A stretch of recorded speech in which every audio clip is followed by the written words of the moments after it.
Bombou na net. E se bombou na net, a gente passa aqui na telinha do Madeirada Brasil. E vamos aos vídeos de hoje. Eu acho que a Cristina tem muita dificuldade em entender que pessoas que fazem ameaça, que ameaçam, que constrangem a vida de outras pessoas, que ameaçam com agressão física. Peraí, Cristina, você já fez isso na sexta-feira, é minha vez de falar. Você falou, eu estou fazendo contraponto, depois você rebate.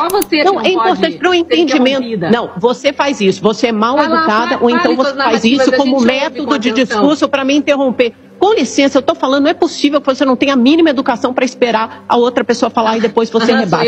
Tem muita dificuldade. Você tem muita dificuldade em entender que uma pessoa que ameaça a outra, que constrange com agressão física, é a mesma coisa que uma mulher que é constrangida por agressão física por um familiar, parente, vizinho, e pega ali, tenta pegar um mandato para que aquela pessoa mantenha o mínimo de distância dela. Então é a mesma coisa aqui, se você tem. Aí a justiça que vai ter que decidir se cabe a prisão temporária ou não. O delegado da Polícia Federal pediu uma prisão temporária para afastar esse sujeito da convivência em sociedade, porque ele julgou, e isso é baseado no inquérito da Polícia Federal, você falou, não sei de onde surgiu isso. Bom, quem pediu foi um delegado da Polícia Federal. O ministro Alexandre de Moraes atendeu a esse pedido porque achou que esse sujeito representava uma ameaça à ordem pública. Agora, a subprocuradora Lindora Araújo disse que a prisão temporária domiciliar seria o suficiente com o uso de tornozeleira eletrônica. Vamos ver, a justiça tem que se pronunciar se esse método será temporário para tentar pelo menos impedir que esse cidadão chegue às vias de fato, porque ele faz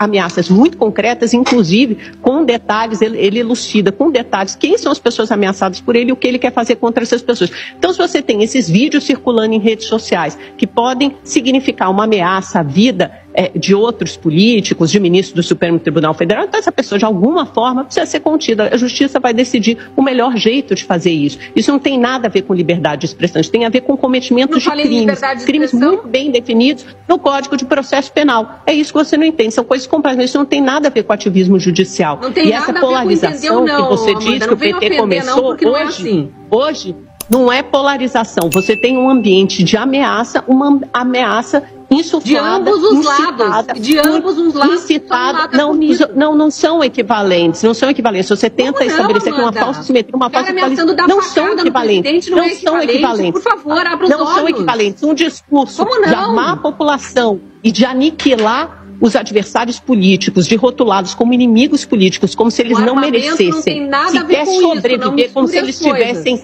que ser extirpados da sociedade. Esse é um discurso que ele caminha ali num limite muito perigoso, com um regime que não é a democracia. Então a gente tem que ficar atento a esse tipo de discurso, porque esse discurso chega às vias de fato. E querer dizer que o Marcelo Arruda e o Guarani, os dois foram vítimas, não, o Marcelo Arruda está fazendo um aniversário sem qualquer tipo de provocação, ele pode escolher o tema que ele quiser para o aniversário dele, aniversário que foi invadido por um apoiador do presidente Bolsonaro que o ameaçou e depois voltou armado. Ele foi convidado? Ele era convidado para essa festa? Ele voltou armado, invadiu a festa e matou um pai de família. Cadê o seu sentido? Cadê seu sentimento cristão agora?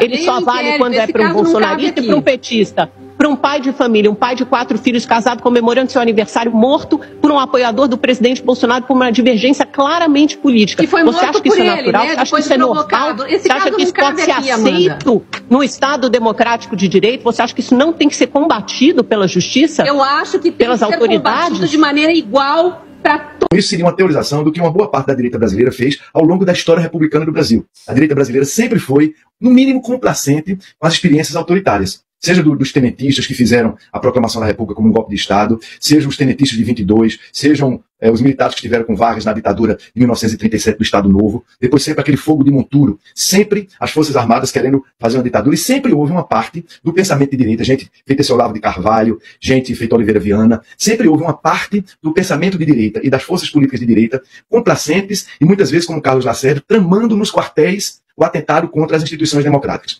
Essa coisa do bolsonarismo hoje, para muitos analistas, eu estou entre eles, é muito mais uma continuidade de uma veleidade golpista que existe na direita brasileira, uma complacência com a direita brasileira. Dito isto, eu lhe pergunto, você acaba de dizer que se sente uma pessoa de direita, eu queria lhe perguntar Em primeiro lugar, como você vê essa análise dos teóricos que mostram que a direita brasileira foi, no mínimo, nessa história da vida republicana, complacente com os atentados contra a Constituição, contra as instituições democráticas. A direita brasileira, mesmo a parte civil, sempre participou dos governos militares. Como você vê isso? Você, como uma pessoa de direita, faz autocrítica disso? Segundo lugar, segunda pergunta, você faz autocrítica de que o processo de impeachment contra a presidente Dilma foi o início dessas veleidades autoritárias e de um governo como o de Bolsonaro, que passou 4 anos atentando contra as instituições e que agora, provavelmente, vai ser objeto de uma denúncia penal pelo Procurador-Geral da República, Paulo Gonet Branco. Então, a minha pergunta é, você se arrepende de ter brandido o instrumento da Constituição do artigo 85, do artigo 86 contra a presidente Dilma Rousseff, no que, para muitos, foi, no mínimo, uma tentativa de golpe institucional, usando